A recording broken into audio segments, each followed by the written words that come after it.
हरे कृष्णा साथियों, मैं आपका दोस्त जितेंद्र सागर, अंक ज्योतिष, face reading, tarot card expert और एनर्जी हीलर। अपने इस चैनल में आप सभी लोगों का हार्दिक अभिनंदन करता हूं और वंदन करता हूं। दोस्तों, उम्मीद करता हूं रक्षाबंधन आपने बहुत अच्छे से सेलिब्रेट किया होगा।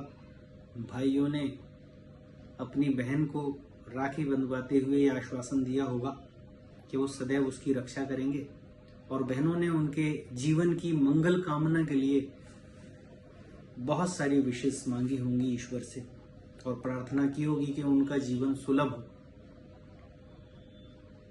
रिश्ता, श्रीमद् भागवत में कहा है कि 4 दिना की प्रीत है पगले, 4 दिना के नाते हैं, जिनकी खातिर भटक रहा है वो ही आग लगाते हैं। जब किसी व्यक्ति को कोई संतान होती है, यानी पुत्र की लालसा होती है, पुत्र होता है, तो बहुत खुशी मनाता है, मिठाइयां बांटता है, कपड़े बांटता है, जश्न करता है, पार्टियां करता है। जैसे जैसे वो औलाद बड़ी होती है, तैसे तैसे उसकी उम्मीदें और सपने बड़े होते हैं।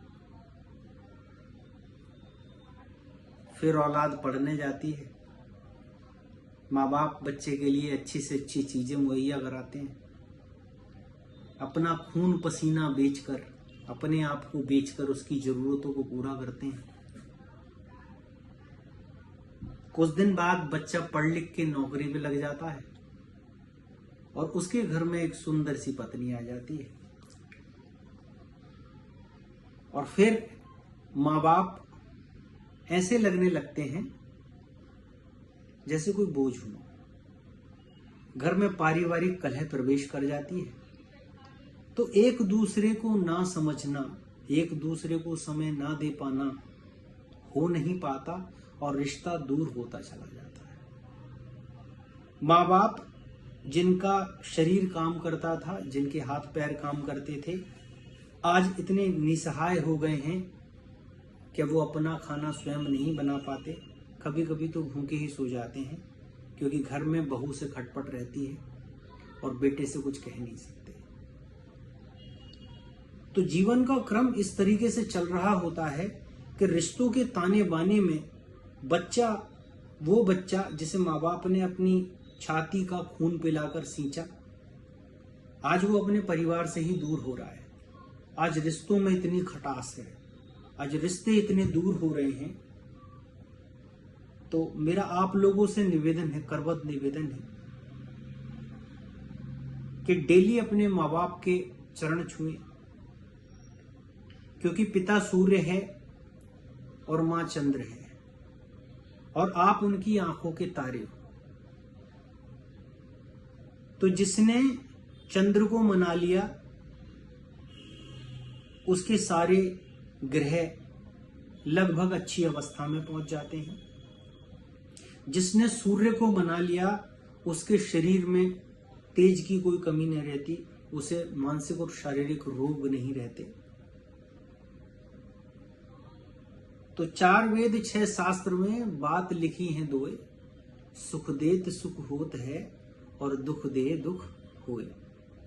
इसलिए साथियों, आप लोग प्लीज अपने माँ बाप का उसी तरीके से ध्यान रखिए।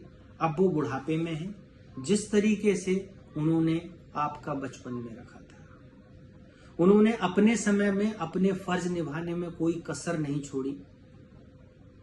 तो आप, अब उनका समय है, अब उनका बुढ़ापा है, यानी उनके बचपन का समय है। तो अब आप अपनी तरफ से कोई कसर मत छोड़ो। अगर आपने अपने माँ बाप को मना लिया, तो समझो आपने महादेव और माँ पार्वती को मना लिया। पूरे ब्रह्मांड का सच यही है दोस्तों। माँ बाप भगवान ने जो प्रकृति पे उतारे हैं, उनके उतारने का श्रेय ये है कि भगवान इतनी जगह नहीं जा सकता, इसीलिए उसने इतने स्वरूप बनाए। तो संभव हो सके आप परदेश में ना रहते हो, तो डेली अपने माता पिता को नमन करें, उनके पैर छुएं। और पैरों में दोस्तों अगर महत्व रखने वाली बात है तो पैरों के अंगूठे को छूना चाहिए। क्यों? क्योंकि अंगूठा सेंट्रल पॉइंट होता है और ऊर्जा का घर होता है। तो अपने माँ बाप के पैरों के अंगूठे को छुएं, अपने माथे से लगाएं, यथासंभव हो तो उन्हें कुछ भी भेंट जो भी आप पे मुहैया हो वो दें और उनकी सुख सुविधाओं का ध्यान रखें।